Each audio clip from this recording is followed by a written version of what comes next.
Welcome back, movie fans, to another episode of The Movie Date with Rob and Matt, a podcast for people who like movies but don't want to be smug about it. I am Rob. And I'm Matt. And I guess it's the Oscar episode. It is the Oscar It just turned out that episode. way, but we didn't plan it that way. And I certainly wouldn't have planned it. I wouldn't have put money on it that it would But be. please don't rush to. You're already rushing to go back to the other YouTube channels and stuff. To say here, we're not. I promise, we're not just going to talk about the Oscars. No, we're talking no. about Bong Joon-ho's Parasite was the plan today. Yes, we were going to talk about Parasite. We had both seen it. Last night it just won Best Picture, and then out of nowhere it won Best Picture, Best Director for Bong Joon-ho. And you texted me last night. You're like, I guess we're talking about Best Picture tomorrow. Because obviously we're not going to talk too much about the Oscars. We don't want to be too smug about it, and that's a whole.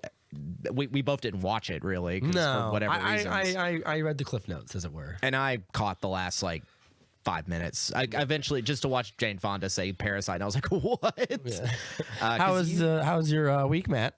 It's been fine. It's been good. I'm trying to see if I've kept up with anything in particular. We finally caught up with the deviant that struck our channel the other day. Yes, we were attacked by Russian bots. Yeah, it they seems meddled so. They meddled in His our name looked like like you shook up an alphabet soup box and threw it at us. I was like, it looked like the Russian language. Yeah. No offense to anybody. No offense to any Russian listeners, but I was like, this is definitely for the Caucasus languages. This is definitely a bunch of bull. Yeah, I don't obviously. Our Knives Out episode should be back up relatively soon. Hopefully. So that was the big drama, was our Knives Out episode disappeared mysteriously. Yeah. We should get Benoit Blanc on it and find out. Send him to the Kremlin, find out who's behind send him an envelope of money and a newspaper clipping. Which, by the way, they have announced that there will be a sequel to Knives Out. I saw that. Yep. I'm very happy. Knives Out 2. Is it Knives Out 2? No, do you want a Knives Out 2, or do you just want a Benoit Blanc unrelated I think it should have tale? a different title. Yeah. Just like a series of novels. Yes. Like kind of like a James Bond sort of deal. So it wouldn't be Knives Out 2 Electric getting Boogaloo. sharper. Knives Out 2 to the point. Knives Out 2, the sharpener. Knives Out 2 in the kitchen drawer. It just keeps up with the metal theme. Yeah, Knives Out 3, the forging. Knives Out 2, there are swords now. Yeah. Well, it's like we talked about before. There's so much you can do with just that character. Yes. Is essential. I saw on one of the other groups I follow, they were like, all right, now put your cast of what you would like to see in this movie.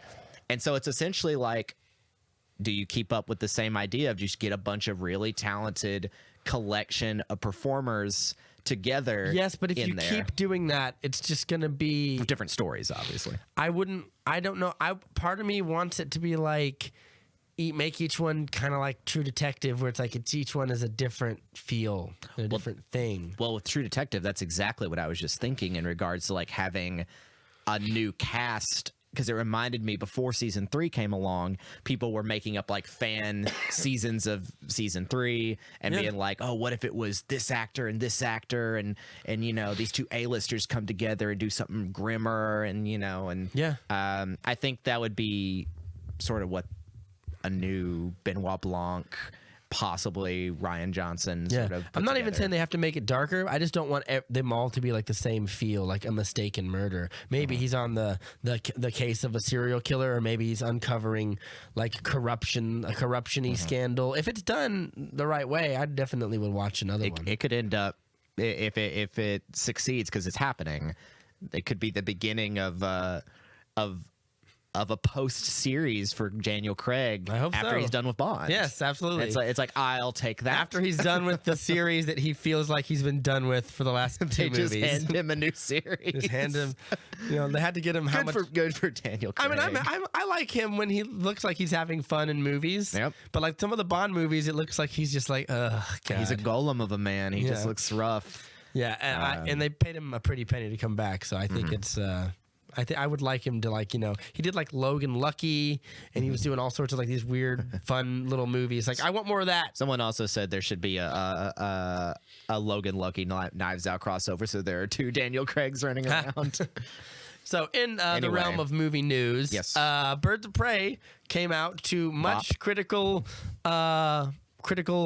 What's the not opposite of malignment? Well, I wouldn't alignment. say acclaim, but critical People like praise. it. People like it. People like it. They think it's a lot of fun. They say it's certainly much better than Suicide Squad. Yes. But not making a lot of money. Twitter, the internet people will be quick to tell you that. And yeah. I also kind of low-key predicted it at the end of last episode, because the last episode I literally said, next week, Birds of Prey, a movie I've seen very little marketing for, which makes me think that the studio thinks it's going to tank. And I only ever saw 2 trailers for this movie. I saw like little Facebook ads and stuff on it, but none of them grabbed me. I still want to see this movie. It's my next pick for the next movie. But I was definitely like, where is the social media presence? Why isn't this movie being marketed as well as it could be? Seems like the kind of movie that may have a Denny's tie-in. Yeah. But I don't think it has. Yeah. And I definitely feel a lack of presence from the movie. And I definitely feel that's why it's not performing well. But do you think it's... And wait for it. Do you think it's because it's an all-woman cast and there's a lot of incel Twitter film? There's a lot of those people out there. I don't want to discount it. I believe like it could be one of those things like, oh, they made Black Mask. I think they made Black Mask gay in the movie. I'm not sure, but if they did, I'm sure that's another thing. They're instilling their politics into their. It could be. I honestly think it has more to do with a villain I killer. didn't hear the people online like harping and raging about how like it's a woman director and a woman writer and a woman cast and Margot Robbie's produced. Like I didn't hear a lot of that. I didn't hear the female Ghostbusters greatest hits thing online. Like why is it all? I didn't hear that, but I did get a feeling of this movie doesn't feel like it's really putting itself out there. Well, and also it's coming off the heels of the critically maligned Suicide Squad, which is more or less, in some circles, become a cult classic for sort of. I think there's a lot of stands for that movie. There's a lot. I ain't one of them. There's a lot of people who do like there are that people movie. Who like it. Did you see Suicide Squad or did you? Yeah, you did? seen it. It was like a TV watch, but yeah. The best part of that movie is Jay Hernandez as El Diablo. He's the only. I would still say Margot Robbie is one of the better parts too. She's chewing the scenes, has a great accent. Jay Hernandez gives a very like thoughtful, understated performance. He does a more depthful performance as Diablo. And he gets the coolest moment where he turns into a giant Aztec fire god and fights Incubus. And I was like, that's the name of the character, not the 90s alt rock band. No. Incubus but if he did fight Incubus, that would also be a top-notch third act. Yeah. I'd watch that. But that's the best part of that movie. And the biggest thing I'm worried about for the Suicide Squad sequel is he's not coming back. And I was very bummed about that because I thought he was quite great. Oh, for the James Gunn one. Yeah, because they are bringing some of the people back. And originally, Gavin O'Connor was going to direct that movie. And I was super stoked because I love Gavin O'Connor. He did the Kurt Russell movie, Miracle, the hockey movie from about the 1980s Soviet team. Oh, yeah. It's great.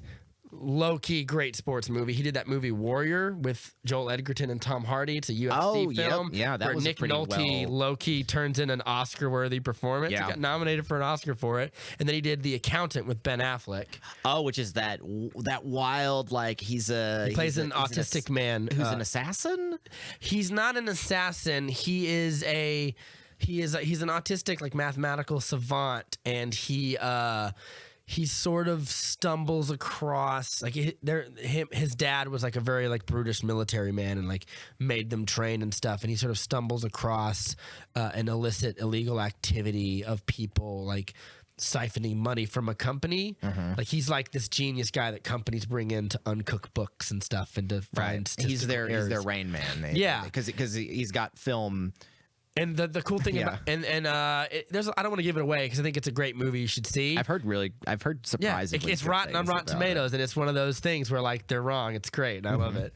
And he also is doing a new movie called The Way Back with Ben Affleck, because this dude mostly does sports movies, but he sneaks these great performances into him. The Way Back. Well, that's what I've heard about Warrior. Yeah, Nick Nolte all three do a good performance. They do, but Nick Nolte goes like above and beyond. It's like the first movie he'd done in like I think several years or something. Yeah, he's been pulled back into the limelight a little bit because he was also in that new well, not new at this point, but the latest in the Gerard Butler Fallen films. Oh yeah, that's right. I forgot about those. Yeah, but there's he's fantastic in that movie, and I just saw the trailer for The Way Back. And Ben Affleck plays like he was a high school basketball player who got like a full scholarship to like an amazing university, and then he stops. He sort of disappeared, and he descended into like really like lots of alcoholism, and like a big event happened that changed his life, and it was really traumatic. And got Basketball Diary. yeah, that trailer shows, like, I watched that trailer and I got like a little teary eyed, and I was like, wow, Ben Affleck's really going for broke here. And I think a lot of these guys, you know, aside from someone like Clooney, like the big out of the 90s, early 2000 guys are, you know, Pitt won an Oscar last night, and Leo was up for one, so it's like, you know, Affleck's gonna do his thing. And and I feel like I saw that trailer and I was like, I'm sad this guy's not directing Suicide Squad 2, because he's only done these sports movies, except for The Accountant. He's only done like these kind of really cool sports movies, and I was like, I wanted to see that. But James Gunn's a great choice. I'm not taking anything away from James him. Gunn's also kind of a safe choice. Yeah, because that's a weird thing to say about a guy like James Gunn, because that's like saying someone like Joe Dante is a safe choice. Yeah. It's like, yeah, but you've got a very quirky, colorful, silly kind of character setup, and now you give it to a guy like James Gunn who you know, weaved gold out of that with Guardians of the Galaxy. Yeah. Then he can do it with Suicide Squad, no problem. He can. I think that his horror history will help him more than his Guardians will. Something like, because I don't want like to Slither. Yeah, I don't want to see like a kind of quippy, irreverent Suicide Squad. I want a more violent one. I want a violent one, and I want them to be bastards, which I actually didn't feel that the movie did a terrible job of making them unlikable people for the most part. Like I said, Jay Hernandez is the only one that I actually felt like that's a great character, and he's not going to come back, because they released the big poster, and there's like I don't know, 20 something people. I could pull up the cast list, but I'm not going to. No, I think we've already talked about it before. Yeah, the only people who are coming back is Joel Kinnaman as Rick Flag, Viola Davis, and Margot Robbie. It wasn't the guy who plays Boomerang also coming back. No, is he? I can't remember. He might be. I don't know why I can't remember that actor's name. He's somebody. It's Jai Courtney. Yeah, Jai Courtney, I think, is coming back. The only good movie I've seen him in. He's great as Captain Boomerang. He's having a fun time in that movie. Yeah, for sure. Yeah, and he actually he's not doing that cringy American accent that he does in some of his movies. Anyway, I probably talked about that enough, but I don't we'll I don't get to know Birds if of it's Prey I don't know if it's Suicide Squad stink. I don't know if it's like male men's rights activists or whatever. I think it's seen just that side of it, but it's not surprising to me. I'm not saying it's not there. I just don't know if that's why the movie's failing. I think it's failing because it just was nowhere on. There was no presence for it, and no one was pushing it. And those trailers, while I liked the second one, didn't give me a good idea about what this movie is. Like, if I don't know who Harley Quinn is, I don't know what that movie is. That's true. That's true. And I feel like that character has had enough. At least from, I guess, our perspective, it's like, oh yeah, of course you know Harley Quinn. Like this character is one of the most famous outside of cultural, Hot Topic T-shirts and comic nerds, people don't know who she is. And like Margot Robbie, as much as she's a definitely noticeable actress, I don't know if she has a big enough name in like mainstream. Yeah, maybe not. And I mean, she can carry a movie. Oh, for sure. And she could carry this movie no problem. I think it's going to be good, and a lot of people are saying it's actually like a quite worthy follow-up to Suicide Squad. So if you did like Suicide Squad, I think you should probably go see it. I have the numbers here, and apparently it has grossed $33 million domestic and about 40. What budget? Oh, that's a good question. Is it an $80 million budget? $84 million for the budget. Because I heard like once international drops, it'll get close to 80, so it will be like right it's made under $79 million worldwide. Okay, so it's coming in right under its budget by it is. And look, it has a lot of $5 million. It has a lot of theater time left, but there's always a big drop off after that first weekend, and you're not factoring in the marketing costs, which I would say, what marketing costs? I saw 2 trailers and that's about it. They kept it slim. But even if usually the marketing cost is at least half of the budget price or you double the budget price to get your marketing costs added. So like this movie either costs around 40 million to market or 80 million. So they have to make that plus the theaters take a small percentage. Right. So then, if this movie doesn't make above roughly 180 to 200 million dollars, probably it's not going to make its money. Yeah, and it's going to technically be a bomb. Yeah, and I don't know. Maybe when we see the movie, we'll see like, oh, is there room for another one of these? Or it's because she's coming back for Suicide Squad 2. So maybe it's just like a sidestep, and then she just goes back into this thing. Or whatever. And then it'll be interesting to see if something like Suicide also no Squad Batgirl 2 in Birds of Prey. And she's a character who founds the Birds of Prey. Yeah, I've had some of my comic book friends be like, for one thing, look, Harley Quinn is not in the Birds of Prey. No, she's not. This is Harley Quinn and the Birds of Prey. Yeah. Yeah, this like... Which really, there's only 2 Birds of Prey. There's Huntress and there's Black Canary in them. Right. But like, it wouldn't work if Batgirl was there because in Suicide Squad it says Harley Quinn helped murder Robin. So that would not go down. No, I don't think she'd be cool with that. Unless that's the crux of the drama of the story, but we can write that script later. Yeah, because this movie came about from David Ayer was going to do Gotham City Sirens with Catwoman, Poison Ivy, and Harley. And this kind of got turned in, that movie got axed because this was happening. So I'm always going to be curious, like, I wonder what that movie would have been like. Yeah, especially what kind of cast would you have gotten together? Get a what's her name, Jessica Chastain for Poison Ivy. Good call. That'd be a good one. Get like, can't get Hathaway back. No, it's a different universe. They already cast Catwoman technically, but like you could do like Kate Beckinsale or Beckinsale. She'd be a good Catwoman, I think. She does black leather good. Anyway, she made a career out of it. Yeah, she did for like 3 movies. Even though she still does prestige fiction. I mean, yeah, good for Kate Beckinsale. She's doing fine.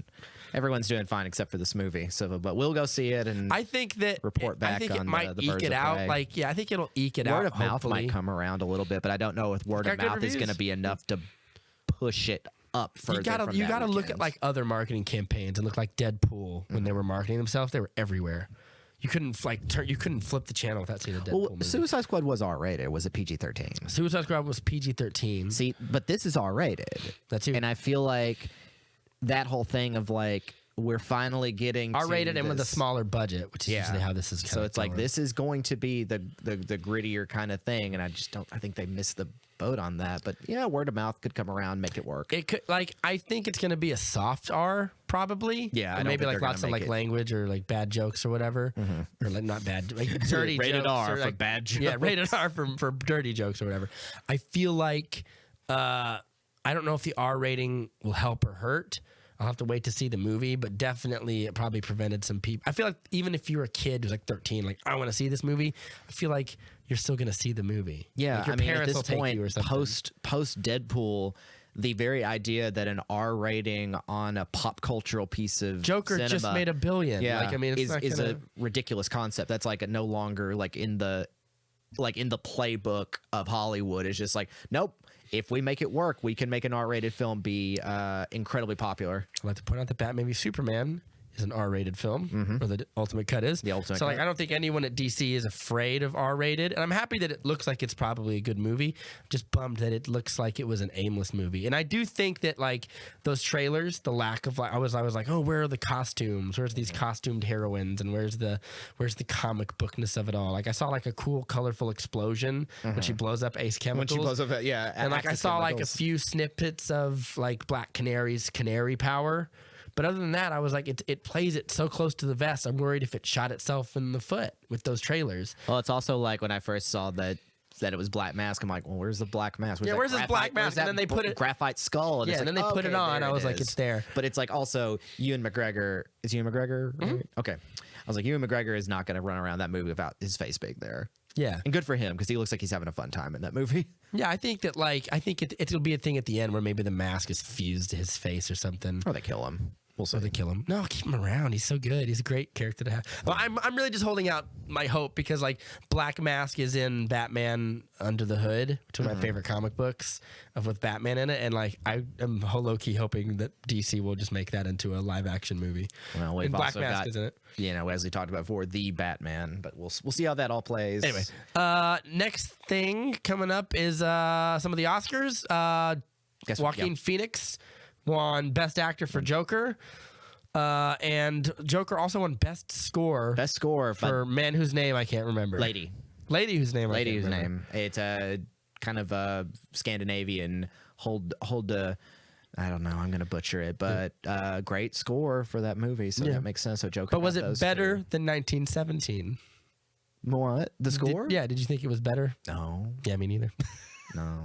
But I mean, they did a fine job with it. But I mean, 1917 was such a swelling and emotionally, captivating score. Definitely was probably the best of the year as far as like a soundtrack. Yeah, but the score of the Joker works for the movie, but I feel like Thomas Newman's is a more daring score. And they had to give the film something. It got the most nominations, and they also realized it wasn't going to open the most envelopes. Yeah, aside from Joaquin. So that means between Heath Ledger and him in Suicide Squad, that DC's won 3 Oscars.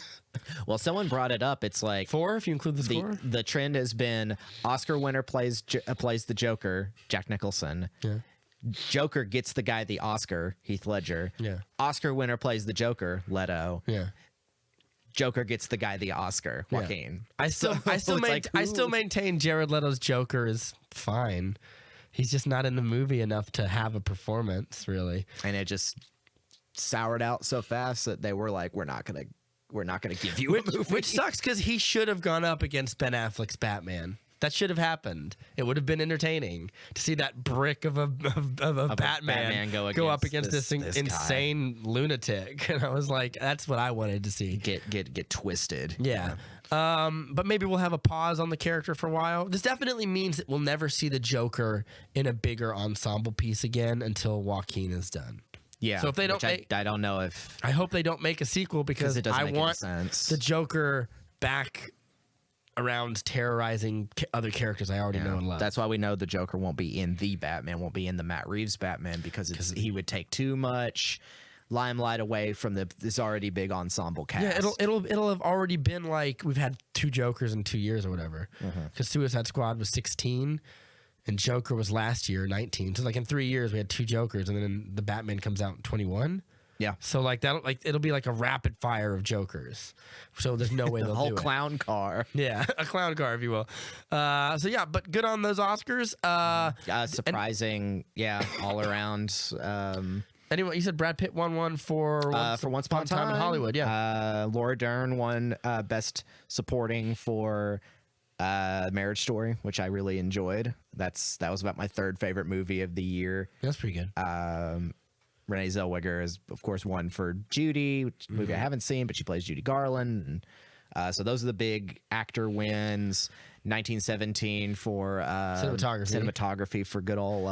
You give it to anyone else, you can go fuck yourself. Well, I mean, I really held out for the one nomination for the Lighthouse, which was my 2nd favorite film of last year. Which was the nomination it had? Cinematography.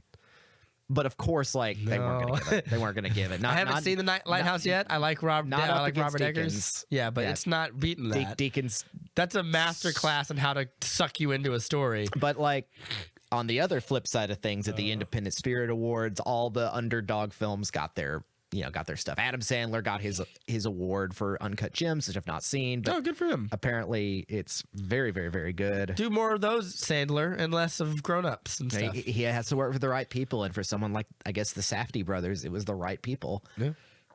Of course, he said in his award acceptance, he's like, now all of you are going to be known as the guys who fucking lost to Adam Sandler. That's pretty good. He seems like a good sport. Yeah, I think he's a good sport about all the money he makes from his terrible movies too. A lot of people who've worked with him said he's a delight to work with. Like he's the nicest dude in the world. Oh yeah, I can see that. Like there's all sorts of people who like look like they're great people whose movies I'm just like, oh, why? Yeah. But I would also look like I don't drink, but like I'd buy him a beer and watch him drink it alone, like or whatever.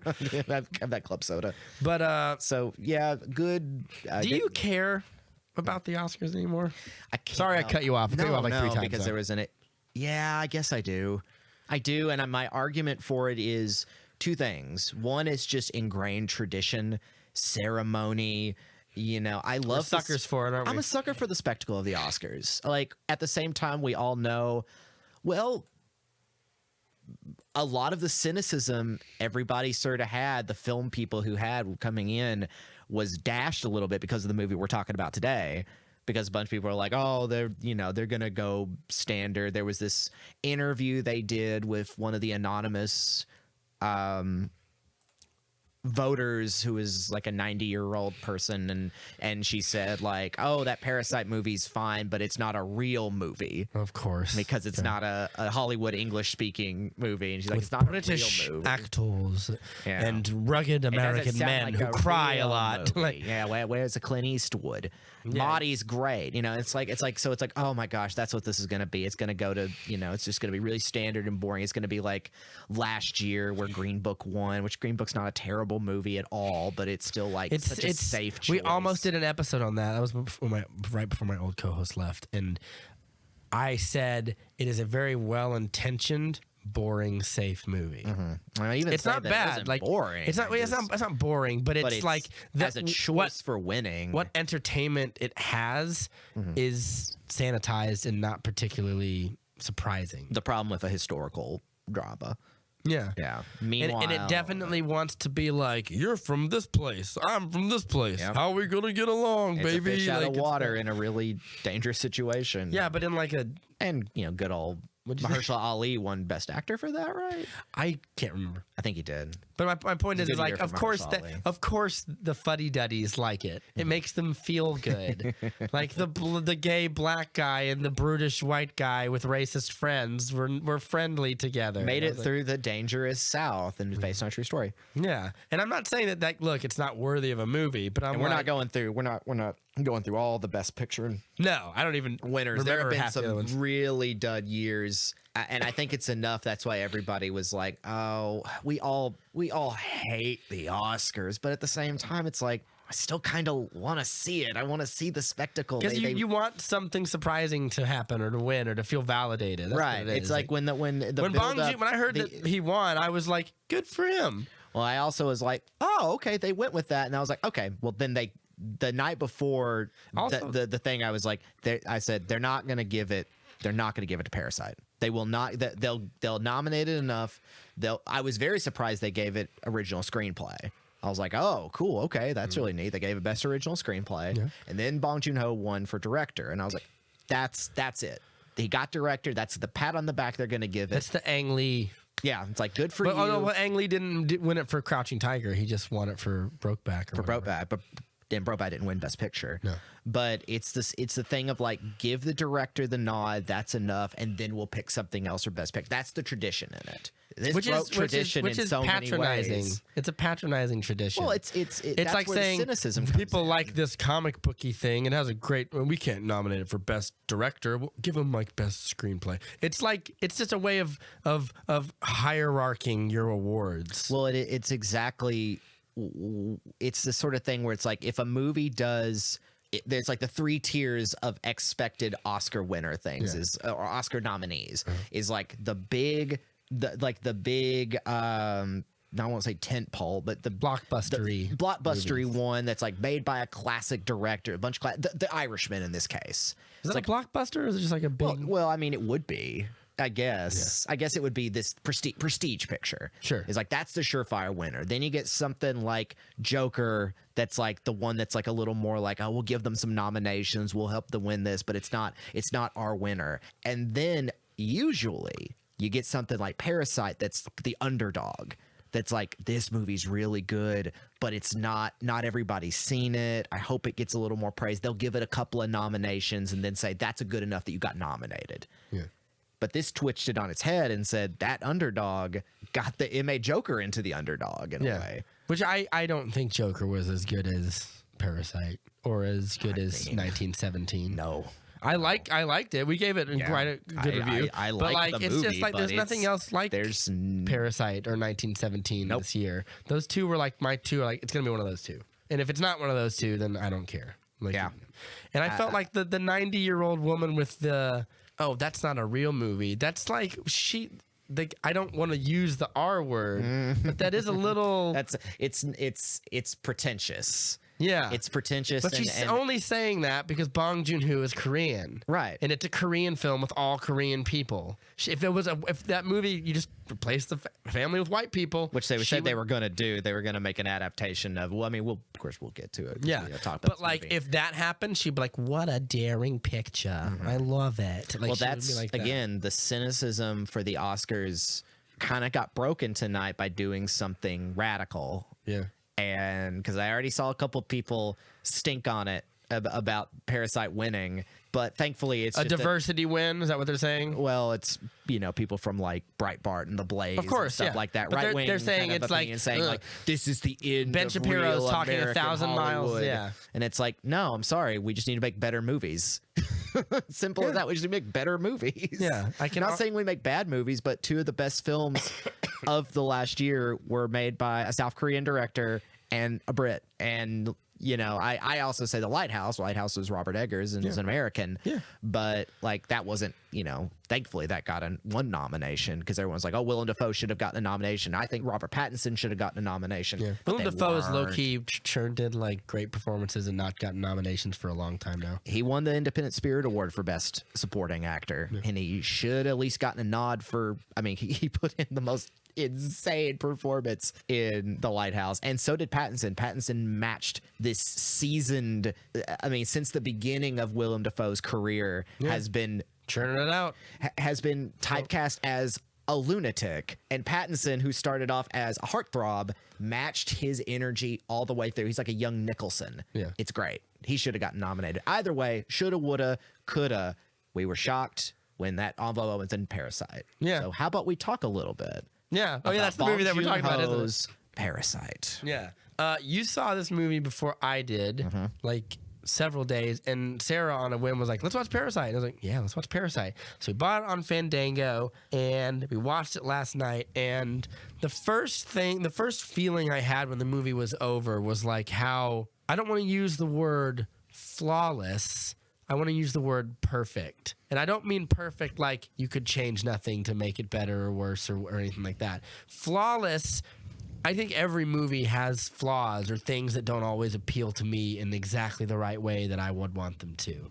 This movie comes as close as you can to being a perfect movie. And that's so I do think it's a perfect movie. Now, For what it is, right. it does what it does the best you possibly could do it. As in, after I watched it, I after it was over, I was driving around, went to go get something from the grocery store or something, and I remember being legitimately emotionally moved, not just by the film, which was emotionally moving and stirred up all kinds of emotions, but by how perfectly it was, how amazingly well constructed it was. I was moved by the construction of the film. It is a technically good movie, and it is a emotionally good movie. Its payoffs, its setups and payoffs there's no plot holes left in it. Everything is tight, one thing to another. Its rising and falling actions are perfect. The performances are great in the movies in the order in which they happen. Again, like one of the things I said when I was talking to you about it was I paused it at one point. And we'll talk about the film in general because obviously we want to get to spoilers talking about it, but we'll do that later. Obviously, if you need to go see Parasite, go watch this movie. It's on Amazon. It's on Fandango. It should be getting a lot more availability now that it won Best Picture. But at the point I paused it was literally the hour and 2 second mark. Yeah. The moment I turned it on again, the second part of the movie happened, and I was like, that is so. I don't know if that was intentional, but how well constructed everything else is, it feels like it was.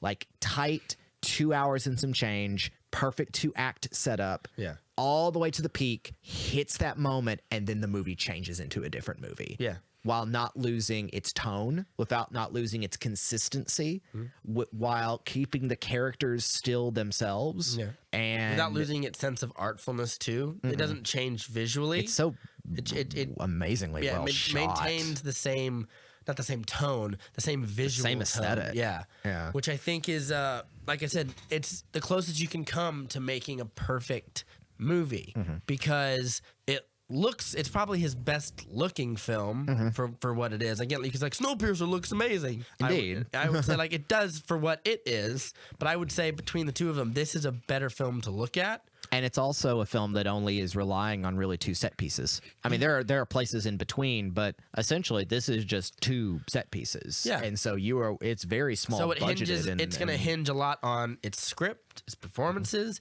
and like the story itself. And like a lot of that will come down to like it's edited in such a way that keeps it perfectly paced. And that's I was going to say fast, but it isn't a fast movie. No, it's very it's well a healthy clip. But now montages that are done in it, particularly when the family starts kind of getting together, they with each little element they do of each family member becoming part of this con. FYI, let's keep it spoiler free. Right. But the general plot is sort of that. Yeah. But each time another thing gets involved, they don't drag it out. They're like, you know how this works. You know how this works. Like you'll get more of the element of this, and then like a little bit of snippets of this, and you know what the foregone conclusion is. Yeah, if you're someone like the you, movie's smart enough to be like, you don't need to know how it all goes. Yeah, if you're someone like you and me, I'm like, oh, I get. Like, as soon as it would dawn on you or me, the movie adjusts itself. Yeah, and which is a sign of good editing. And that's why it's like, I guess I need to see Ford versus Ferrari, because I have no idea why this film didn't win Best Editing. They gave it to Ford versus Ferrari, which apparently looks really good and it's gotten a lot of good reviews. I haven't seen it. I'm sure it's a great movie. I'm sure it's a good movie. But I'm like, I didn't want to see Judy. I'm sure it's great. You don't have. Like I said earlier, you don't have to see everything, man. It's okay. But it's like to beat out editing for this movie, which is like a masterclass in editing, in pacing. What about 1917? Like 3 edits that whole movie. No, I'm kidding. The editor sat on his ass the whole time. I thought that the technical achievements in Parasite impressed me, if not more, but at least the same as 1917 on 2 different wavelengths. Yeah, they're like they're kind of opposites. They're literally the opposite ideas of themselves, but they're both constructed in its like purity. Yeah. Like, and there are very few films. Like, I should mention, when I say a film is perfect, doesn't mean like, oh, it's my favorite film of all time. It's definitely my favorite film of last year. Yeah. Absolutely number 1. Maybe one of the best films of the decade. There are films that I will like more than Parasite that might be worse than Parasite, but I still like them more. But the thing about this one is, the reason why it works so well is its narrative and its setting, and everything about it is so well constructed. You can show this movie to anybody. It isn't some unachievable art house like foreign film. No, it's a movie that anyone. This movie. It's one of the most accessible, like, Best Picture wins in a decade. Like, yes, and also like I would make an argument that like people make movies like that frequently. Yeah. It's just that this is a movie that it's just a cut above. It's not just it's movies are people behind cameras filming other people saying words pretending to be people that they're not. Like that's what a movie is. Right, at its core. So anyone can make a movie. Right. And this isn't some existential like he didn't like read Lars von Trier kind of like sort of thing. No, it is a narrative with a story, an act set up, and a conclusion. And he showed that a work of art. Yeah, and he showed that, like I said, he showed for what this story is and what it's about and what he's trying to say with it. He makes the best out of this movie, and I think that's why it wins Best Picture. The only thing you could take away from it is if you watch something like 1917, that is atmosphere and spectacle, and it's draws cold. You. Yeah, it's cold and and emotional largeness. Yeah, and it holds you on the outside in a way that's kind of cold. But I would say that's the point because you're following one person through this movie, so it feels a little detached. But that's by design. Or something like you look at something like Once Upon a Time in Hollywood, which was the other big movie of last year. I thought that would be the one to win Best Picture. Yeah, would be Once Upon a Time, because it was really good. It is good. I didn't think it would win Best Picture, but I thought it was really good. And that's another thing. That's the opposite of Parasite in a way. Yeah. Like, it's a weird stylized non-reality where this one just feels like these are people that live in the world and this is the story. And for what he shows you, it's perfect. You can't really take anything away from it. And look, it had a 100% on Rotten Tomatoes for a while. Yeah, and this is. And whoever doesn't like this movie, I would ask, like, what more would you? What is it that you don't like, and why don't you like it? Yeah, because it's like if this was If your answer is like there's no action sequences, like, well, then you're right, then this but that's is, not this the is a movie's wrong fault. movie for Like, you. Yeah. Yeah, like you're just to judge the movie for what it is, not what it isn't. Yeah, it's like, yeah, no, that's not the case. Technically, I mean, this film also defies genre. I can't place a genre on it other than like dark comedy thriller. See, yes, I would. Farce is a word that I come to. At least it's in the first act. I would say like I would say it's like a real horror or something. The word I hear a lot, and this is sort of an older term, is a kitchen sink drama, where it's like it's a household drama, but it's also kind of recalls like the reason why I think about a farce is I think about old like French comedy plays about like mistaken identity and like the classes switching place and things like that. That sort of is at play in here. But it's a grosser, darker, cynical, scarier sort of, version of that in a way that takes a twist that I don't think anyone would have taken. Going, no, like you can't predict that twist. Do you want to go ahead and let's talk? Yeah, about I think. the nitty-gritty Yeah, of the film? final thoughts. Should we talk about the plot real quick? Maybe real quick. No, I think best served for spoilers because you can't talk. Oh, that's right. about Final it thoughts on before that. Gotcha. Yeah, gotcha. I think that it's like I said, it's about as perfect a movie as you could do. That doesn't mean it has no like not mistakes. Doesn't mean there's nothing that I'm like, oh, I would have liked it if this happened.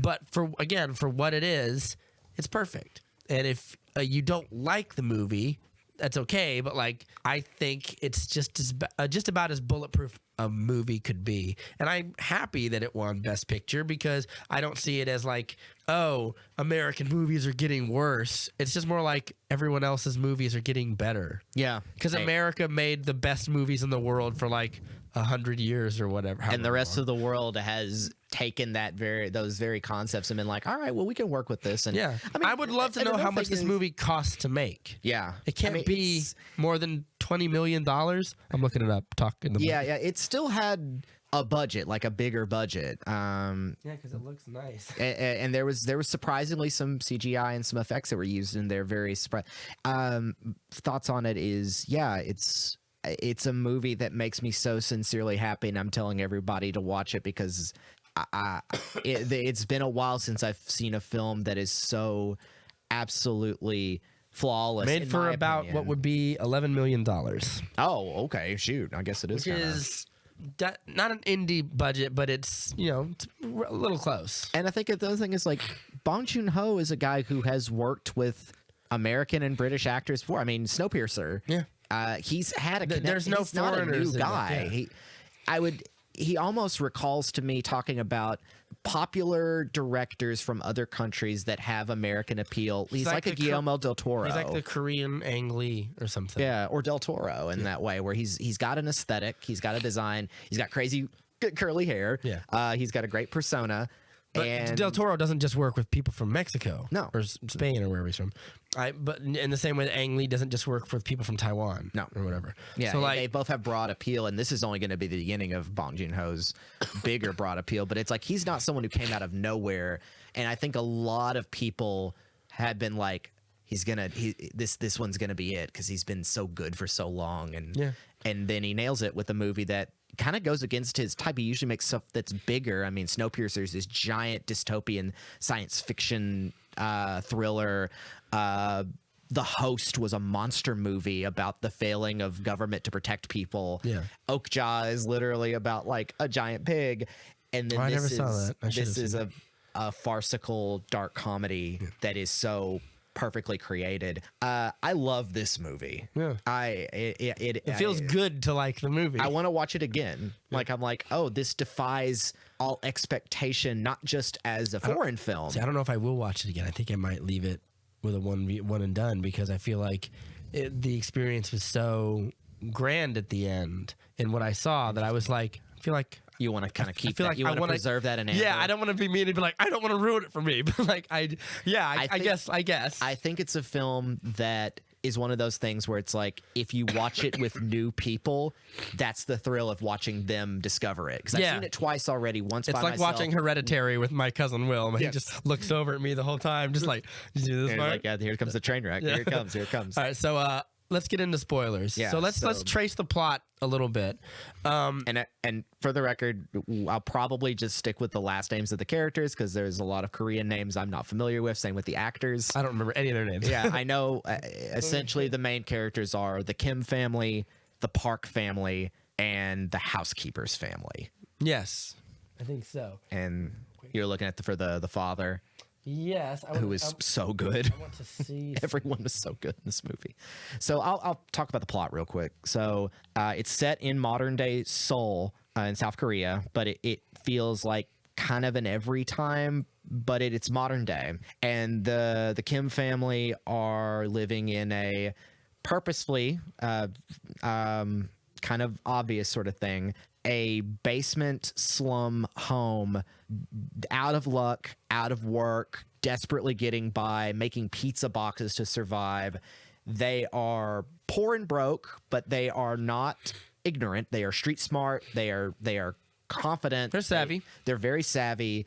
And the son, the young son in early 20s or so, his buddy is tutoring English for a wealthy family. Right. And he's like, you should come on, I'm going away. You should get on in. Yeah, he hooks him up in a way that is very patriarchal. It's like, I'm trying to get with this chick, and you won't get with this chick. So he's trying to get with this high school seal girl. Me this deal, bro, or whatever. Right. He's like, when she goes off to university, she's my girl. Which the kid repeats later on in the film. Yeah. In a weird way. Well, that's everything kind of plays back again. So he gets an in, but it's like, I don't have any background. Like, I had military service. I'm not a student. He's like, just fake it, man. Yeah. And his sister happens to be like a secret super con artist, and she knows her way around Photoshop and everything, and makes him a fake diploma and gets him in with the Park family. Yeah. Who the father is an architect or an artist, world famous.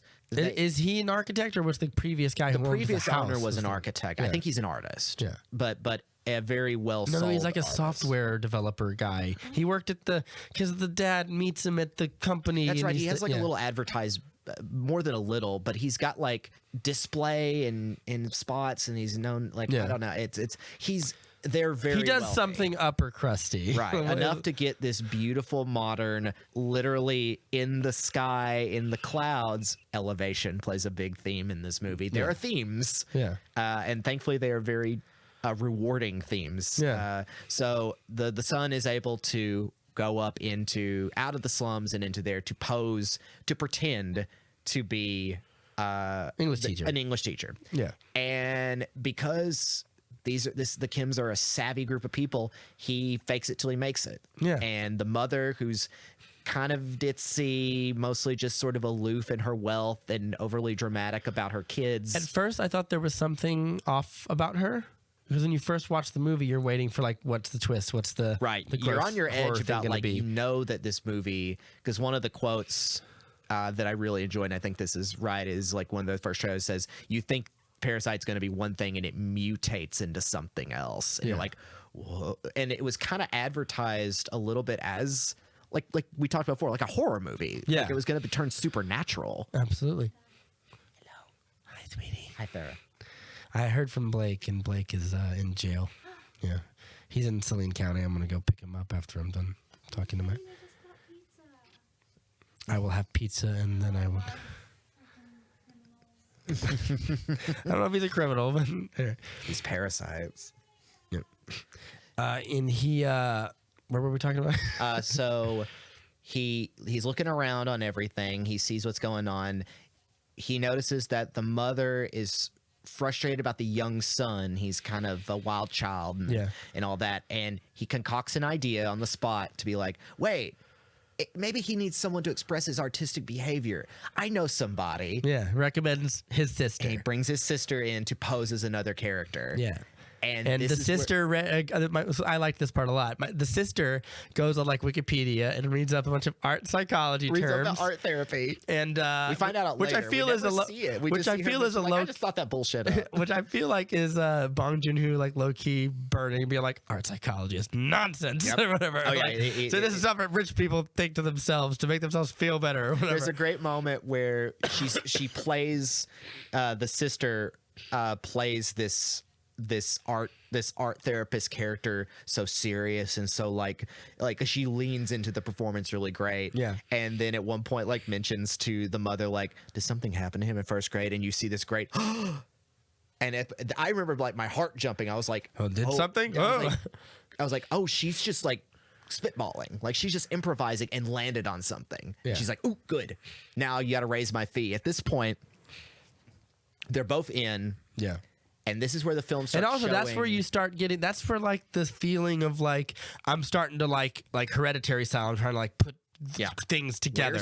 Where's this tragedy coming from? Because at first it's also very funny right now because you're like, it's funny and very cynical. I didn't probably laugh as much as you did. I didn't, but I laugh out loud a lot. It's more the irony of everything was kind of chuckly. Because first I thought like this is going to be a movie. Oh, these people are parasites. They feed off this family, and that's what I'm going to get to at the end is the meaning of this title. But yes, I'm right there with you. The first act is like you would think in a more realistic, because this is where the movie kind of is a fairy tale or an allegory as opposed to realism, because it's like, okay, we are now going to be pretty wealthy. Yeah. You know, I'm in, my sister's in, this should be enough, but it's never enough. Yeah. So she plants a thing on the she takes off her underwear and plants it in the car for the driver. Yeah. And the parents.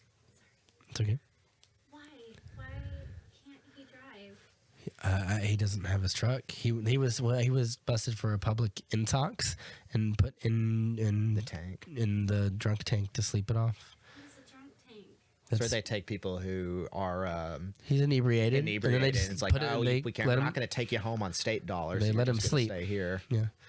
So you're taking him to his truck? Well, yeah, probably. I think his truck is just in Maumelle or he was hanging out with Brendan, which means it's probably still over there somewhere.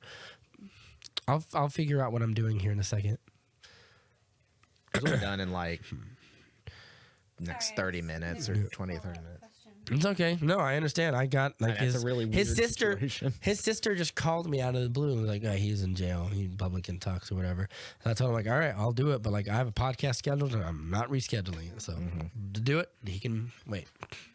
I'm sorry, sweetheart. Thank you for getting pizza. I appreciate it. I'm not going to eat because it's going to be cold. I will eat it. Really not. That's every day. Anyway, we were talking about. So it's the She plants her she plants her underwear in the car to like illicitly imply that the driver is like having sex with women in the car or something. The big thing is like the mother, the wife and the husband, Mr. Park and Mrs. Park, are just kind of like that. You start seeing a little bit about their judgment. Yeah, just like oh, maybe he does. Maybe he does like meth and like things like that, and it made this really underseating. Like we need to get rid of him. And of course, this which I thought was very funny because it's like that's a big jump in logic of like he likes having sex in the car, therefore he's a criminal degenerate or whatever. Well, it's what these people think. Like it's their car. I mean, to be fair, it's a good joke because you see Mr. Park lean in and he whispers something to her in silence, and it's like this aesthetic choice where you can't read it, and then she goes, meth. It's really funny. It's like, no, shut up, don't say that out loud because it's not polite. But the sister hears this and is like, I think I know someone who might be able to work. And then the dad, Mr. Kim, is involved, who I originally recognized as an actor, and I was actually wrong about one of the movies, but he is in Snowpiercer, and he's also in The Host. I think he plays a smaller role. He's a Bong Joon-ho regular. Yeah, apparently. And so there's an old Korean, not an old, it came out like 4 or 5 years ago. There's a Korean movie called I Saw the Devil. Yeah, it's about three or 4 years old. Yeah, and it's like it's one of the best horror action-y, not really an action movie, but it's like one of the best like dark kind of psychological horror movies you'll ever see. I've been really wanting to see it.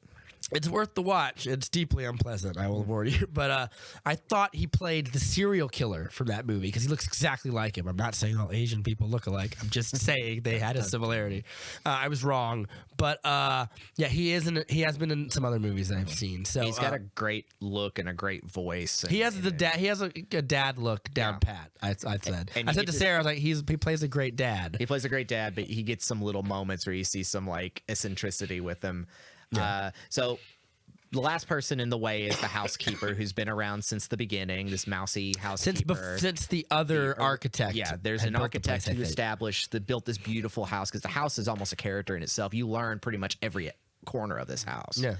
And That's a nice house. I was watching. I was like, that's a cool house. well, here's something really interesting. Most of that house, aside from the interior set, is CGI.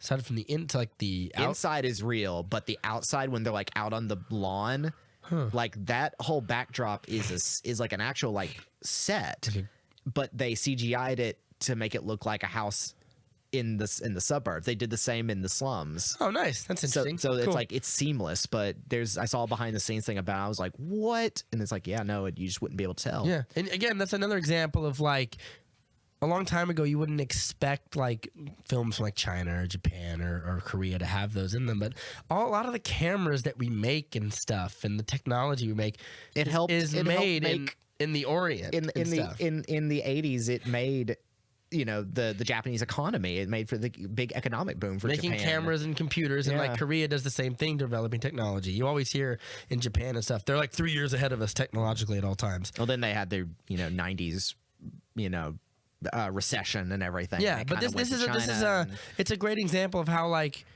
the same people that make movies here and the same people that make movies over there, they have the same fundamental understanding of how to make movies, for lack of a better word. So that's also impressive. It's a little patronizing if you say like, I didn't know brown people could make movies like this. But what I'm saying is like it is indistinguishable from any major Hollywood production, aside from the fact that it's not a Hollywood production, right? For lack of a better word. And I mean, it's South Korea for a while with multiple directors. Park Chan-wook in particular is another person who did Old Boy, and I think I Saw the Devil. Park Chan-wook. I have that right here. Hold on, I just typed that in. Has been part of. It is directed by Kim Ji-woon. Kim Ji-woon. Okay, yeah. All of these written by Park Hoon-jung.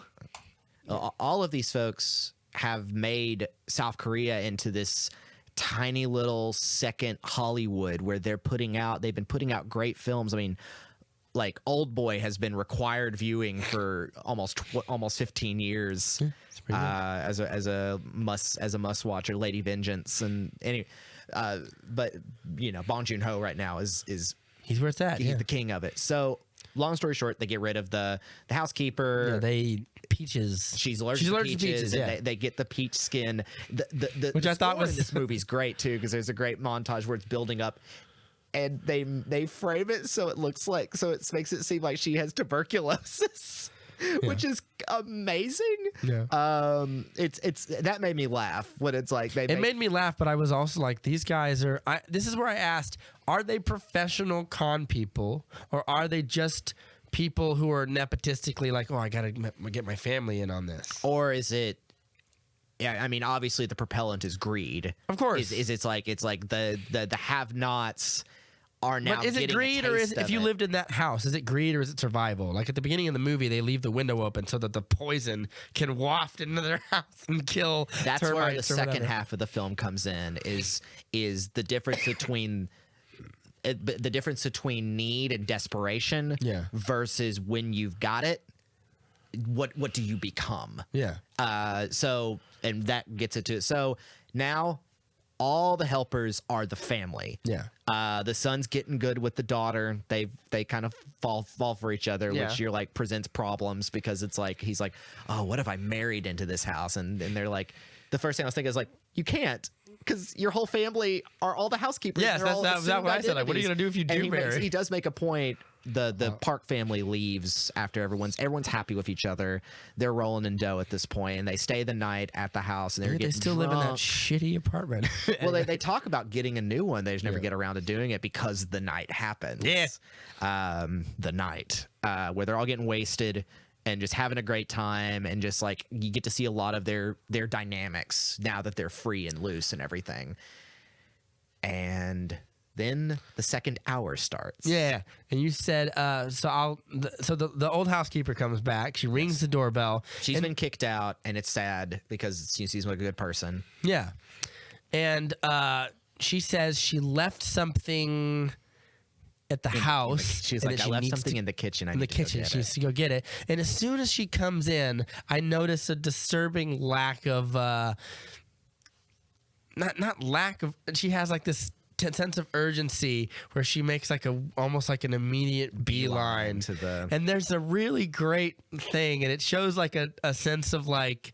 All the other family members are hiding right now because Yes, it's just the next because they part don't- is like a Rube Goldberg machine. It's almost like a Home Alone situation where everyone's trying to hide and make Yeah. everything work. No one can see what's the seams because it's also pouring down rain. The Park family went out to go camping. Yeah. and so you know that it's like And so our they're family probably gonna come back. Yeah, so the Kim family comes over and they all have like a big like splurge in the living room and stuff. Yeah. And so it was just the mother and the old housekeeper coming back, and as the housekeeper walks towards this dark doorway In the kitchen. and it's real fucking creepy. She asks like, "What are you here to get?" or whatever. Something like that, and the woman turns around, Smiling, and her it's hair's all- so creepy. And there's no real factor you can put on it except for like tone and like a good sense of acting instincts from the actress. She says, "Would you like to come down with me?" And at first I'm thinking like, you better not. And it's second of all, no one knows where this movie's going. yeah, and it's really tense because we're just waiting for something to happen. And And at as this point, every kind of scenario is running through your head about like, because you're also sort of like, oh, if it goes this way, then I don't see what the big deal is. Like if it turns into like a slasher, then it's like that doesn't seem that exciting. But it goes this way. yeah, and so she goes into this thing, and there's this big bookshelf in the garage. And you see her like a Looney Tune trying to just push trying the to- thing open, and She pulls this there's a thing like, jammed under it. I can't remember what it is. and and this she- poor lady just falls on that like Daffy Duck. Like Yeah. it's and she it's they yank rough. it out, and the bookcase moves to the side and reveals a hidden passage that goes underneath. and she's screaming, running down there, honey, sweetie, honey, and you're like, the camera is tight on these corridors. You're following Mrs. Kim, Yeah, as they going go down there. with the housekeeper, And you see a man lives under the house, lives in the bunkers, and Yeah. you find out that you don't even know exists until this right, point. and the Park family doesn't know it either. You discover two things. Or One, the Kim family. Nobody knows. nobody knows about it. This is the big shocker: is there's a hider in the Well, house. one person knows about it, but and yeah, we'll it's get the to that later. housekeeper. This is her husband. Ever since she's been working there, No, someone else knows besides the housekeeper, but we'll get to that in a right? second. Oh, that's right. That's right. Yeah, keep going. Because everything pays off. Yeah. So the man underneath there is her husband, the housekeeper's husband. Right. When she got the job about 4 years ago, they were also poor and destitute, just like the Kims. Right. She moves him in, I'm assuming they had no home at that point, or they were being. We talked about this over the phone. Yeah. The reason why they couldn't go home is because they were being chased by loan sharks. Yeah, they and debt gambled and got collectors, in deep. and that yeah. were like gonna bust his kneecaps. So she hid him in the house. This was a bomb shelter. Apparently, it had been a culture in South Korea, especially after the Korean War, that there had been a bunch of bomb shelters the rich had put under just in case the North Koreans attacked. Yeah. But it was seen as like a hidden shame. So the architect who built the house was like, I feel bad about it. Don't mention it to anybody. Yeah. And so the Park family never knew about it. Except her. So there was a line earlier when they were talking about the Mr. Kim was driving the Mr. Park around. He's just like, what do you think about that housekeeper? And he's like, yeah, she's great. She's wonderful. But she always eats too much. She eats for two. Yeah, And I that's was good. like, oh, that's good. Yeah, but you don't realize at first. You're like, oh, she eats a lot. Whatever. Yeah, I was like, and oh, then you she's- come back. you know, I guess. But it's like, okay, there were these little hints that laid it up. And then a semi-comical. It's kind of funny, but it's kind of not funny as the rest of the family tumbles down the Just stairs. tumbles out, and that's and 'cause discovers at upon all first, this the- thing. At first, the housekeeper's like, "Come on, let's work together. We both come from the same class." And this is where you see how the Kims, now that they have gone up they now see someone who is on their level originally as lesser than. She's like, no, I'm not going to help you. I'm going to call the police on you. I think a little bit of that, but I also believe I think it's supposed to mirror the mother character when she's like, we have to get rid of this driver or whatever. But I also think it's like, if I was in their situation and I found a man living under this house and that woman turned and gave me that terrifying, like, do you want to come down with me? I'd be like, I don't like these people. What's going on here? How do I know they're not liars? They're now, but they're also most definitely a wrench in the spoke of the machine they've built. Yeah, so which is why she couldn't get down to her husband, so he was trapped without food for like 3 days. Yeah, and he's kind of gone a little Looney Tunes from isolation and stuff. But yeah, the family pulls out, and that's when this caper goes into play, because So, like, she gets a camera. The housekeeper gets a camera out and films everybody, exposing everybody. He's like, and the I son can calls the dad, exposing them, and she goes, "You guys are just bullshit artists, just like everyone else." And a great big kerfuffle ensues where they're all scrambling trying to get this phone, and it's a game of keep away. And they move the Kim family upstairs and have them hold their hands above their heads. There's this great part where these two characters, the housekeeper family, is just like talking about themselves like they're Kim Jong Un. You have to watch them. They're going to be here. I'm going to go run and get it. Okay, that's fine. It's all right. Yeah, and Like they're Kim Jong Un, and just like this send button like it's a is missile, a nuclear weapon. And Yeah. I was like, that is really And great. eventually, who walks over and knocks the phone out and starts the big? Is it the mom? It's Mr. Kim. Like, Yeah. he tackles it, and then in their moment of triumph. Yeah, because I was like, how long would it take? First of all, like, they don't have a gun. Like, Yeah, take the that's thing what's great. from There them. are no guns in this thriller, obviously, but There's it's no- still there's no- a phone with information is as deadly to their life as a weapon. Yeah. And that's something really fascinating. Like it's like information is something that can stab you in the back. Yeah. It's like we could expose you. But also, I'm and just you're- saying, like, go over there and knock the phone out of her hubris. hand and take it from her. Like, Well, what that's are you, eventually you're a what big man. What are you happens. gonna do? That does eventually happen, and because we find out that the Parks are coming home. Yeah, and they And want they've got Rom-Don 8 made or whatever. minutes. Yeah, which And- is very fun. They're scrambling and throwing all their booze and stuff under There's a great part where the mother is on the phone driving back, and she's like, "Could you just make this dish? We've got some sirloin and everything. Just make this dish." And she's Rom-Don, like, yeah. Rom-Don, and she just turns this and is just like, what the fuck is Rom-Don? So they're just like they're having to go to WikiHow to find this out while they're cleaning everything up, tying up the housekeeper family. It's just Which I a would say, if you have a disaster. housekeeper, not cool beans to be like, can you learn how to make this thing and make it in record Well, I time think or she- whatever? she lied her way she into it. assumes that they know how, but like just like she says yes, but I'm just like, if you have a housekeeper, maybe just ask her, could you look this recipe up and like tomorrow make it or something like Right. that?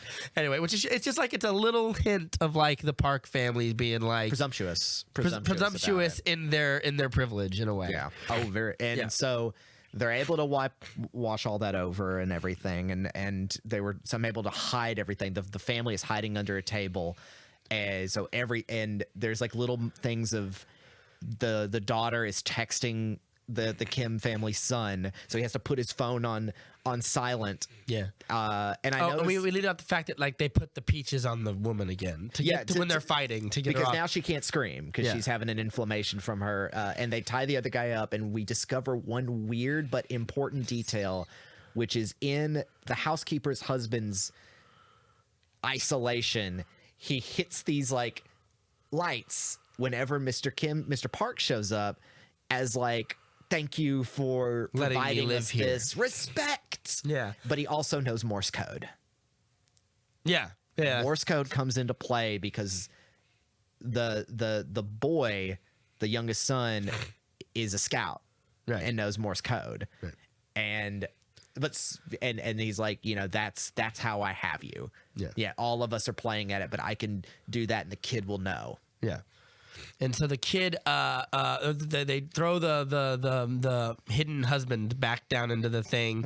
They tie him up, and as stuff is getting real bad, the woman runs back up the stairs, and the mom This is kicks. And this is the thing where I was like, I thought at first she died. Like she Yeah. kicks her, and And she she falls back down the tumbles stairs brutally down and these stairs. cracks her head on a wall, essentially. Yeah.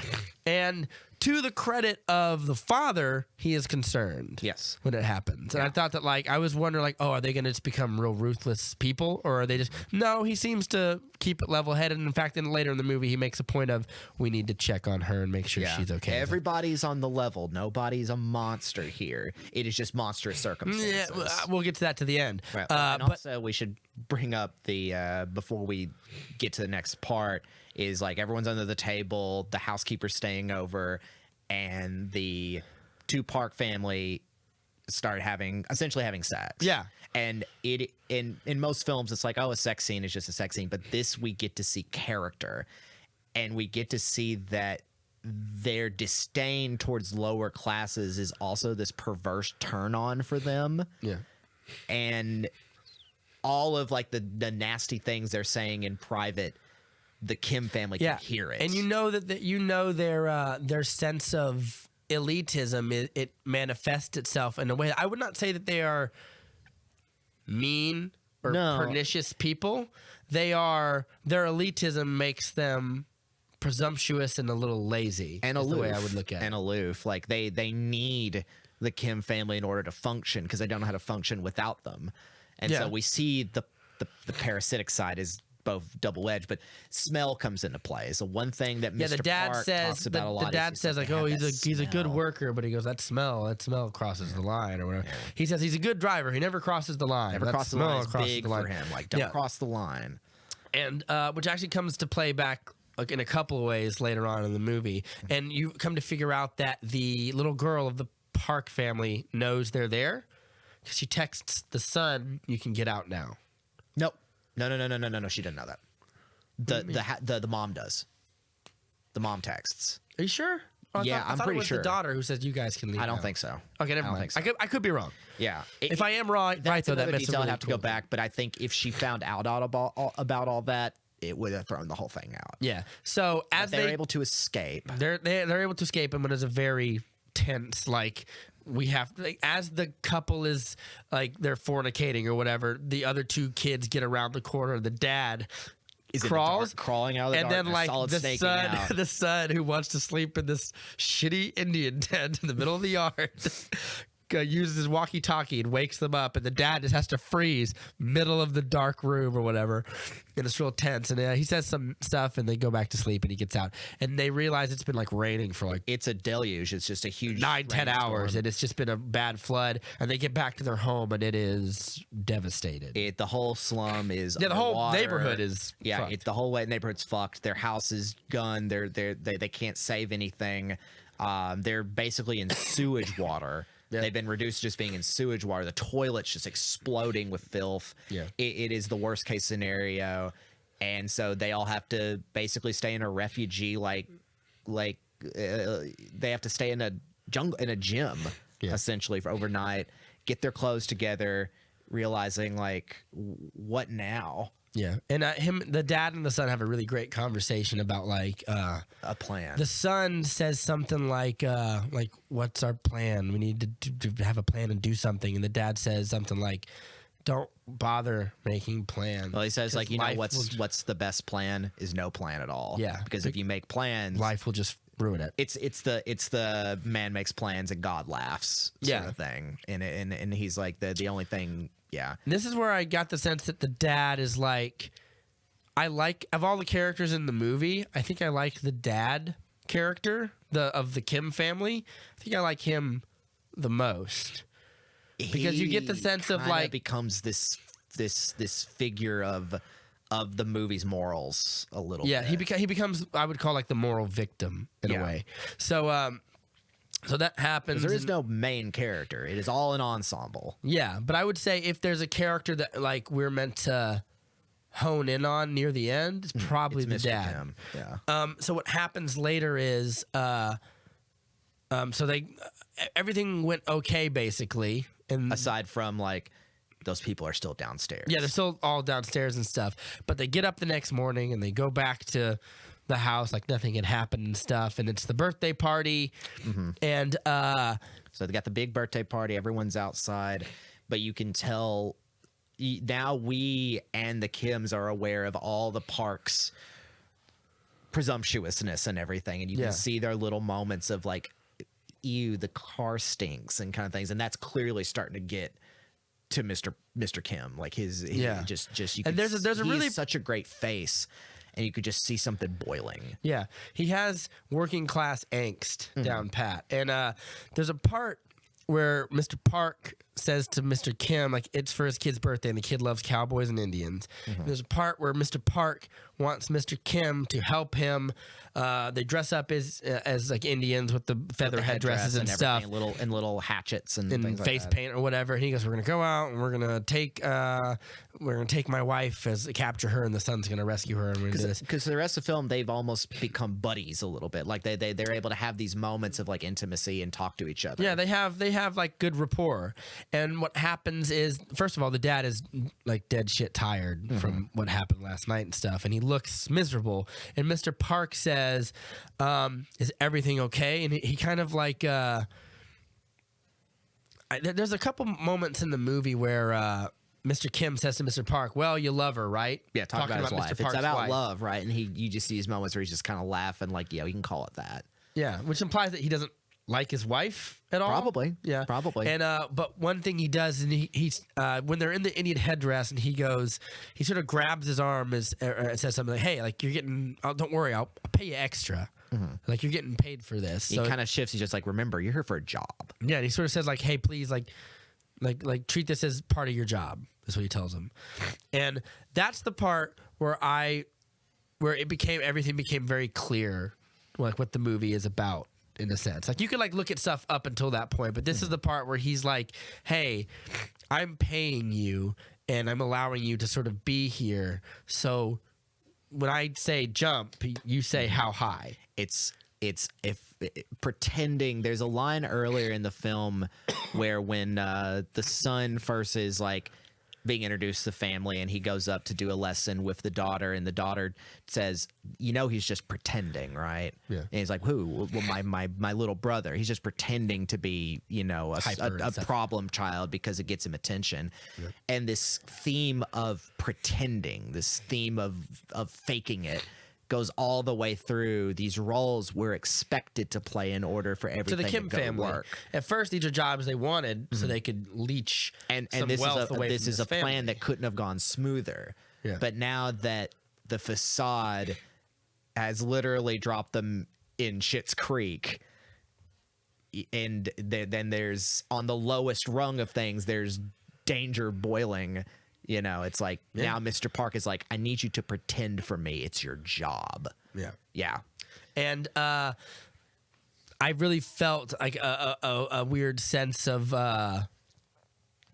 catharsis later on in the movie. Not at what I'm about, not in the big moment that we're about to talk about. Right, So the son is deeply concerned about, like, we kicked that woman down and we need to make sure she's okay. I'm going to take the rock. Yeah, At the very beginning of the movie, find a rock that's supposed to bring good luck, good or fortune. Good fortune. It's a stone of good fortune. It kind of looks like the aggro crag from Global Guts back in the day. But this stone is the repeated like thing, like this good fortune. But at one point he takes it out. There's a guy who's just kind of pissing.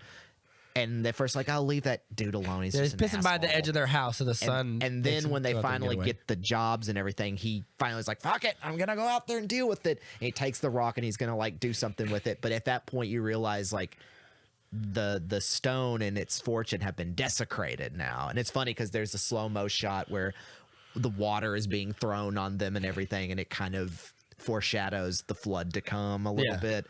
But now he's taken the rock. And I wasn't quite sure what he was going to do. Was he going to coup de grace them? No, I think. What do you mean coup de grace? Like kill them with kill it? them with it? No, I think he was literally like the thing with the boy was he wanted to take it down to them as like a gift and give it to them, like a piece, like a because that's something like I a did peace miss. offering. I was like, I wasn't quite sure, and I was fine with that. I was like, okay, I don't know what. Yeah, it's what a he's peace doing with it, 'cause offering. He's kind of at wit's end a little bit too, but I think you're right. He would have been like, let's make and then amends. he drops the rock down the thing, and as he gets down there, he sees that the woman is died dead, from a concussion. or has died, because she got a concussion, and the husband watched it happen. Yeah. So now he's the husband. Oh, one of your favorite parts you told me about. Oh yeah, we forgot about the part. Oh We yeah. gotta take a moment real quick. Yeah, rewind 10 minutes. to the son, the youngest son. We And realize that there's a part where the son, the little girl, I think, is telling the Kim son about Mo. He says that he saw something in this house. saw a ghost when he Yeah, was a like, ghost when he was a child, and it traumatized him.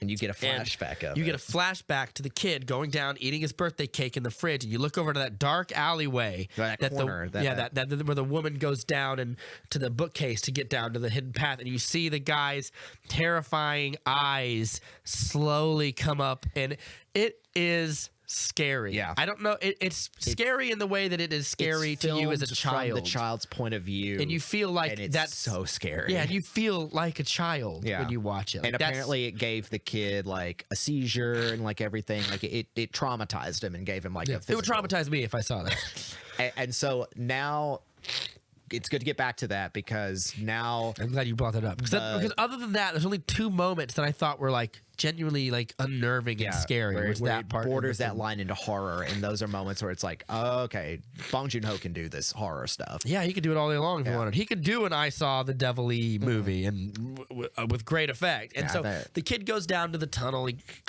He sees the dead wife, and there's a really tense moment where you see like what looks like a dog collar. Garrote of wire. Yeah, like, coming down over his head, and the husband yanks it and pulls it around his neck, essentially. because you were saying earlier, this film doesn't have these action sequences, but it has these very well shot and well choreographed moments of fighting.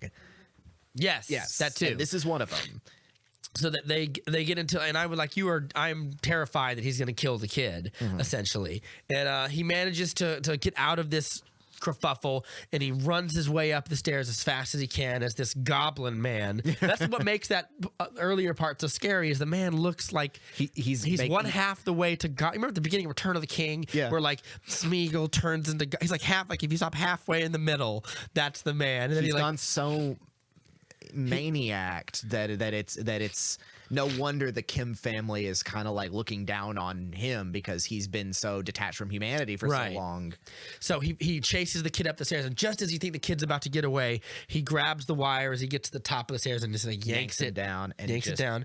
And there's a part, and then you see it like from I think upside down or whatever. You see it from his point of view. Yeah, and you see him lift that big rock that's supposed to bring good fortune, and he cracks his head with it. Yeah, and you With see his- one of those cracks like camera steady. Like Yeah, just and then like a few seconds later, the camera pans back. There's a big puddle of blood. He picks it up again and just cracks him on the head again with it. I don't know how they did that. Probably like a foam. yeah, it probably was foam. They just did like a phone and then add like a big heavy sound effect to trick you or 'cause whatever. it But, works. yeah, and I was like, Jesus. And then now like, he's free. he's free and he's up into he's up into Olympus where the gods live, and he pulls out a knife and he just goes hog wild. Yeah, he starts slashing through the party. Yeah, he stabs.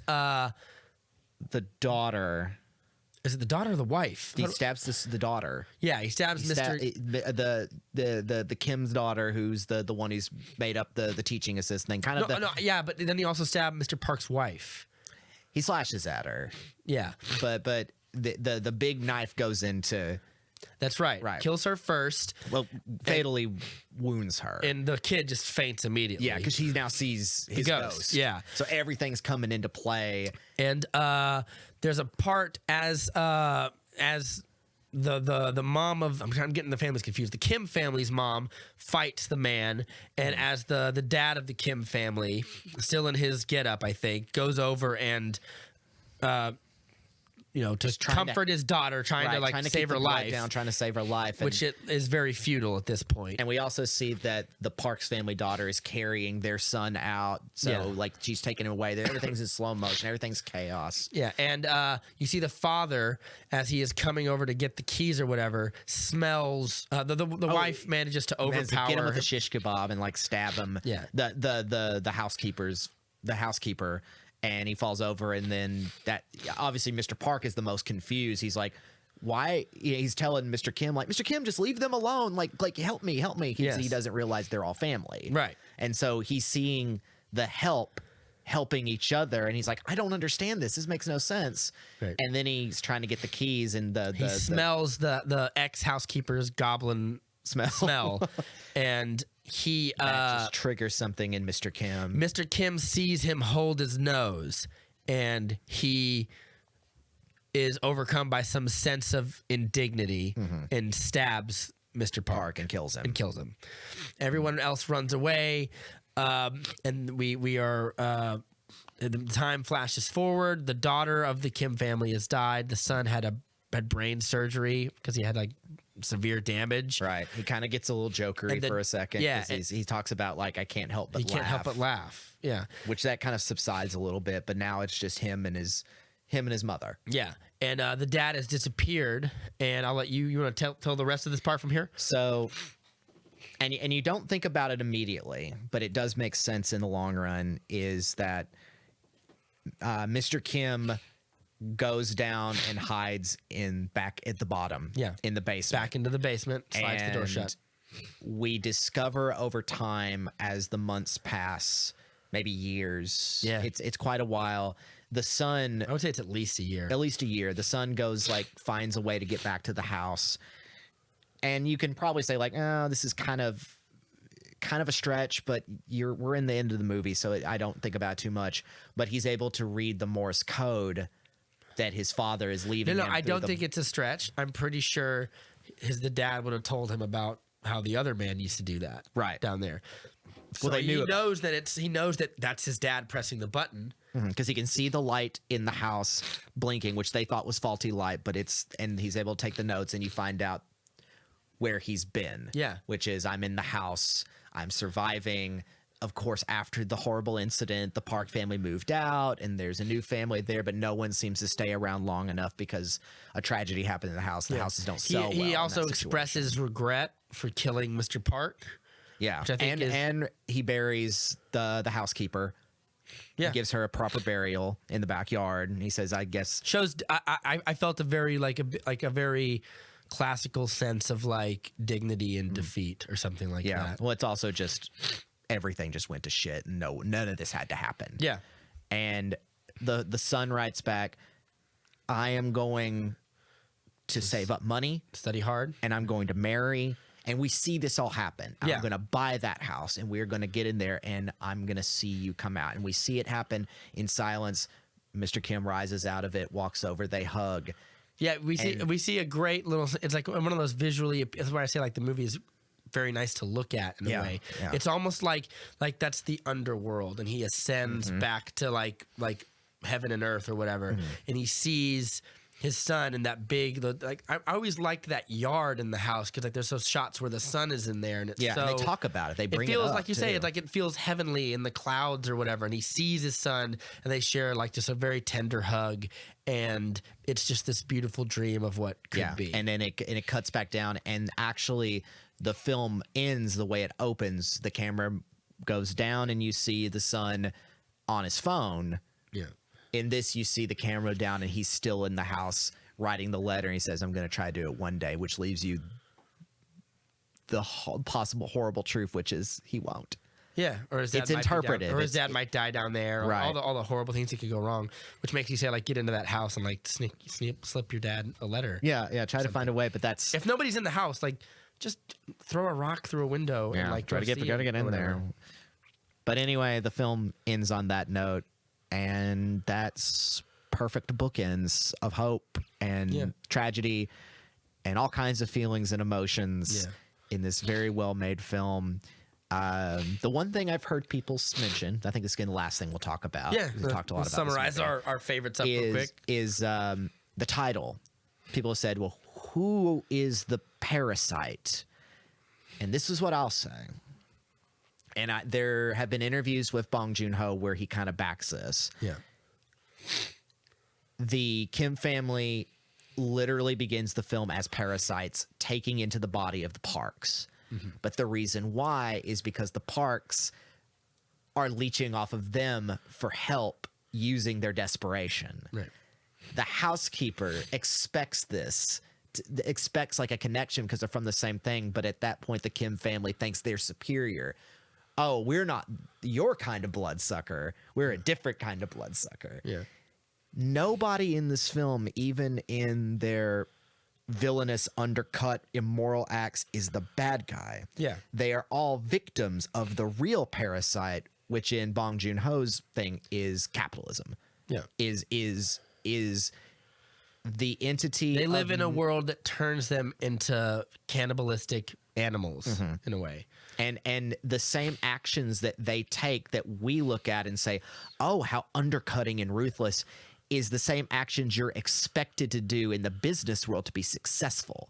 Yeah. We wouldn't turn a blind eye at a business leeching off another company and undercutting them and buying them out and firing everybody, because that's just that world. Yeah, buying up all the resources that another rival business would use in order to cause them to go out of business. That's just good game playing. Yeah, which is what they do to the driver. Yeah, that's Like what they do to sabotage. everybody. Yeah. But the realization is all these people are victims of all the symptoms that this sickness of greed and desperation have created. And in the end, it destroys these families. And that's what I think is part of, on the surface level, the film is a perfect, well-made drama, thriller, comedy, horror. Yeah, I would say it's like But underneath it, in the slums of it, is this great timeless story of desperation and greed under an economic system that has failed them. Yeah, and I feel as though like who is the parasite of the movie? You would say like, well, everyone is a parasite. Is. Because it turns you into a parasite. The system is the parasite. Makes you, instead of like, living in a world where you would work together and you could all rise together, it becomes like a bunch of people clamoring on top of each other trying to like get into the sunlight. Everyone is inadvertently using one another in order to get dignity and comfort.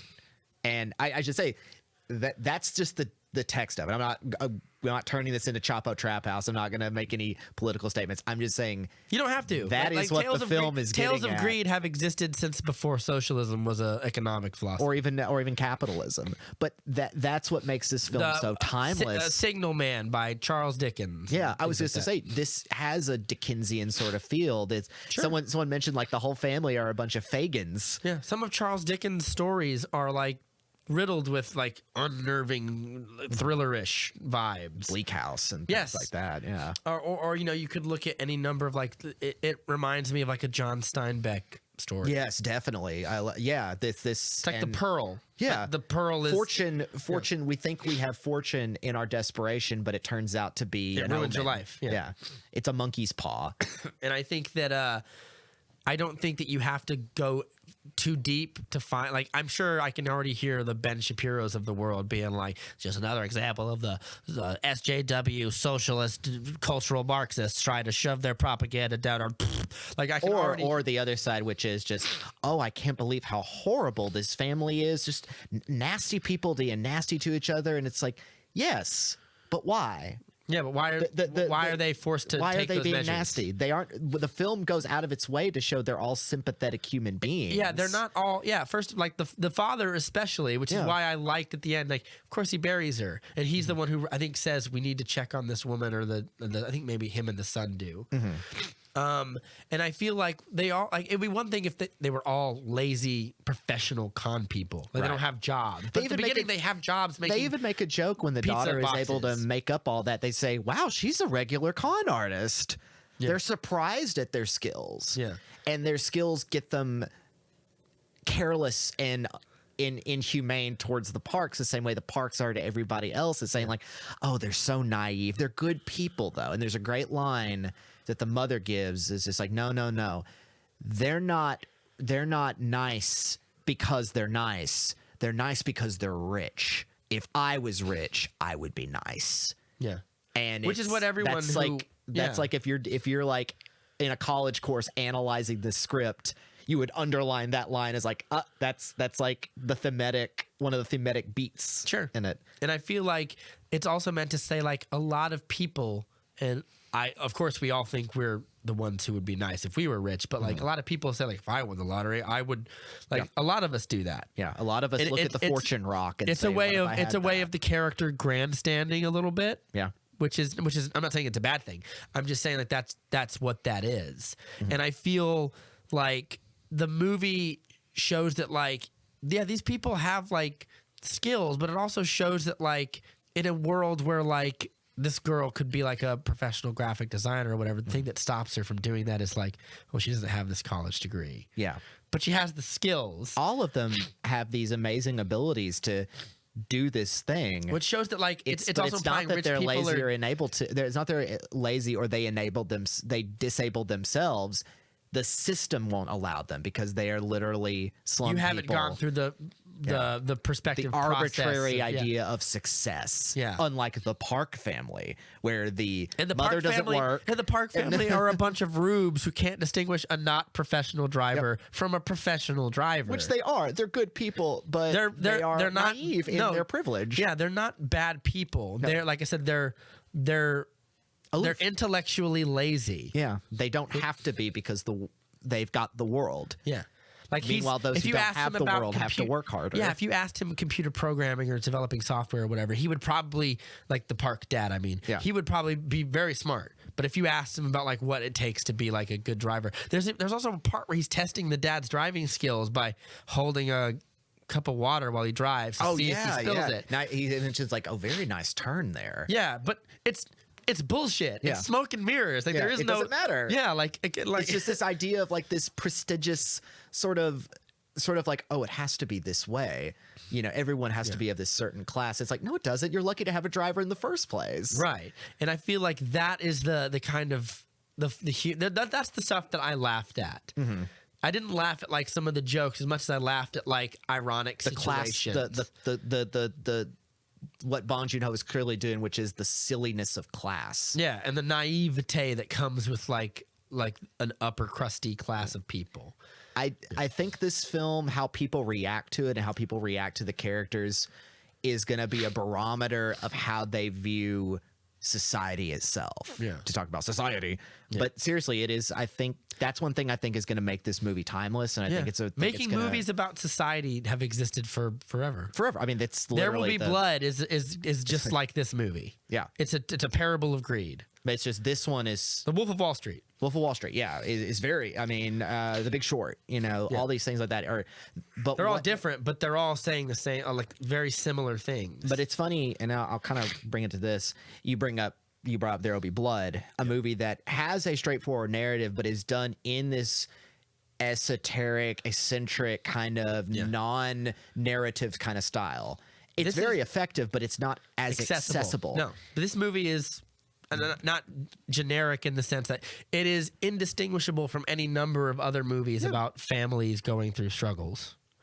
Bong Joon-ho and the crew and everybody else involved in this movie have done something that I find so admirable, which is they're all good at their jobs. They're all great at their jobs, and they've told a very, I won't say simple, but for the sake of it, a simple narrative with twists and endings and everything else, and a nice package of dialogue that isn't an art film, but is one of the most artfully important films of the last decade and wraps up the 2010s in such a perfect way to be this timeless film about one of our greatest problems worldwide: Korea, China, Europe, Africa, here, class. Yeah. South Korea is quite an affluent country for that Asia. A lot of people wouldn't know has this desperate slums. Yeah, still has the same problems. They have, free healthcare and all the things that we would still look at, and they still have those problems. Yep. It's like a thing It's we an can't escape. unescapable, invisible hand. And thank you, Bong Joon-ho, for putting a light on it. And Here. making such a great film. Well, this has been another episode of The Movie Date with Rob and Matt, a podcast for people who like movies but don't want to be too smug about it. Next episode, Birds of Prey. Bop. And we also have a couple of bonus episodes, hopefully, coming through soon. We're going to try to do a little more, expand the movie date a little more, get a little more slick with it. And Yeah, just doing some episodes that are a little, not just, this is the movie we saw, and this is what we thought about it. There's so much more we can do with this platform. Yeah, so we're going to look at some more cool things that we're going to be debuting, and we're going to try to start setting a schedule for 2 episodes a month, maybe on the 1st and the 15th of each month, hopefully. And we will see you guys on the next time. Take it easy.